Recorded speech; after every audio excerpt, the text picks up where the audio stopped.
പിന്നെ നമ്മുടെ പടം വയനാട്ടിലാണ് റിലീസായിട്ടുണ്ട്. നിങ്ങൾ എല്ലാവരും കണ്ടു എന്ന് വിചാരിക്കില്ല. അപ്പൊ എല്ലാവരുടെയും ഭയങ്കര സപ്പോർട്ടാണ് എനിക്ക് വേണ്ടത്. എല്ലാവർക്കും ഇഷ്ടപ്പെട്ടു, എല്ലാ നല്ല റിപ്പോർട്ട്സ് വരുന്നുണ്ട്.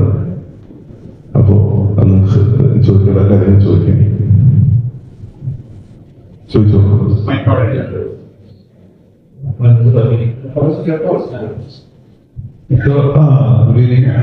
വളരെയധികം സന്തോഷമുണ്ട്. ഈ പടം റിലീസിന് മുമ്പ് നിങ്ങൾ വളരെയധികം സപ്പോർട്ട് ചെയ്ത് അത് മാക്സിമം റീച്ച് ചെയ്യാനുള്ള എല്ലാ ഓൾ ഓപ്പർച്യൂണിറ്റീസ് നിങ്ങൾ തന്നിട്ടുണ്ടായിരുന്നു. സോ അതിന് വളരെ വളരെ നന്ദി.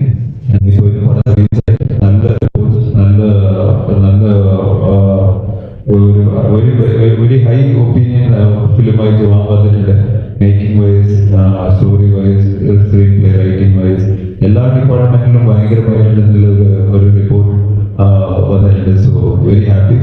സോ നിങ്ങൾ ഇതിനുശേഷം ഇത്തരത്തിലൂടെ സപ്പോർട്ട് ചെയ്ത പോലെ ഇനിയും സപ്പോർട്ട് ചെയ്യണമെന്ന് റിക്വസ്റ്റ് ചെയ്യുന്നത്. ഒരു നെഗറ്റീവ് ഷെയ്ഡുള്ള കഥാപാത്രത്തിലേക്ക് ഈ സിനിമയിൽ വരുന്നത്. അപ്പൊ പെട്ടെന്ന് ആ ഒരു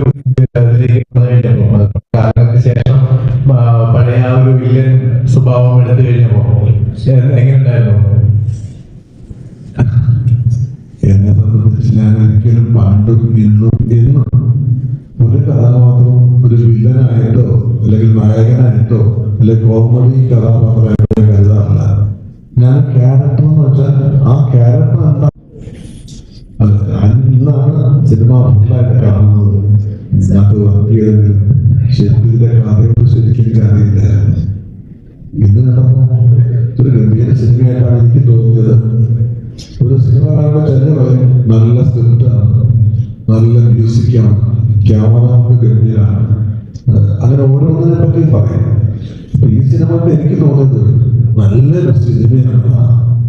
അതിനർത്ഥം ഇതെല്ലാം നന്നായിരിക്കുന്നു ഒരു തോന്നലാണ് എനിക്കുണ്ടായത്.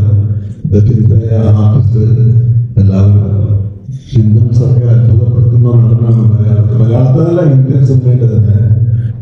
ഞാൻ പണ്ട് പറഞ്ഞിട്ടുണ്ട്, ഈ പണ്ടൊക്കെ നമ്മുടെ സങ്കല്പത്തിൽ ഒരു നടന്ന് പറഞ്ഞ പ്രത്യേക സിനിമയിൽ സുന്ദരനായിരിക്കണം, ഇത്രയും പൊക്കം വേണം, ഇന്ന് നിറം ഉണ്ടായിരിക്കണം, ശബ്ദഗാംഭീര്യം വേണം, അങ്ങനെ പല പല ഗുണങ്ങളുള്ള ഒരു സമ്പന്നനായിട്ടുള്ള ഒരു കഥാനായകനാണ് നമ്മുടെയൊക്കെ മനസ്സുണ്ടായത്. ആ കാലം മാറിയിട്ട് എന്നെ അത്ഭുതപ്പെട്ടതാണ് മുതലോട്ട പപ്പുവാണ്. ഞാൻ പല ഇന്റർവ്യൂവിൽ പറഞ്ഞിട്ടുണ്ട്, പപ്പുവിന് അത്ഭുത നടനാണ്. അദ്ദേഹം വളരെ ഹ്യൂമറായിട്ട് അഭിനയിച്ചിട്ടുണ്ട്, സീരിയസ് ആയിട്ട് അഭിനയിച്ചിട്ടുണ്ട്. ഇപ്പൊ ഞാൻ പിന്നെ കാണുന്നതാണ് ഇന്ദ്രൻസ് ആണ് എന്നാണ്. അത് മലയാളത്തിന്റെ ഭാഗ്യമാണ് ഇന്ദ്രൻസ്. എനിക്ക് ഭയങ്കരമായിട്ട് ഇഷ്ടപ്പെട്ടു. ഒരിക്കലും പ്രതീക്ഷിക്കുന്നില്ല ഇന്ദ്രൻസിന് ഇങ്ങനെ ക്യാരക്ടർ. അതുപോലെയാണ് എല്ലാവരും. മുരളി ഗോപിയാണെങ്കിലും ജാരിയാണെങ്കിലും എല്ലാവർക്കും പറ്റിയ കഥാപാത്രങ്ങൾ. അത് കൃത്യമായ ഒരു ഡയലോഗ് പ്രസന്റേഷനിലും സിറ്റുവേഷൻസിലും ഒക്കെ അത് കൃത്യമായി ഗംഭീരമാണ് എനിക്ക് തോന്നിയത്. എന്റെ തോന്നൽ ശരിയായിരിക്കാം, നിങ്ങൾക്കല്ലേ ഇത് പറയാൻ പറ്റുള്ളൂ. നിങ്ങൾ അതുകൊണ്ട് ഈ സിനിമ എത്രയും ആൾക്കാരിലേക്ക് എത്തിക്കുക എന്നുള്ള ഇപ്പോഴത്തെ മാധ്യമത്തിന്റെ സംഭവമാണ്, പ്രത്യേകിച്ചും സോഷ്യൽ മീഡിയയിൽ കൂടെ. അത് നിങ്ങൾ ചെയ്യുക, നിങ്ങൾ സഹായിക്കുക. Thank you.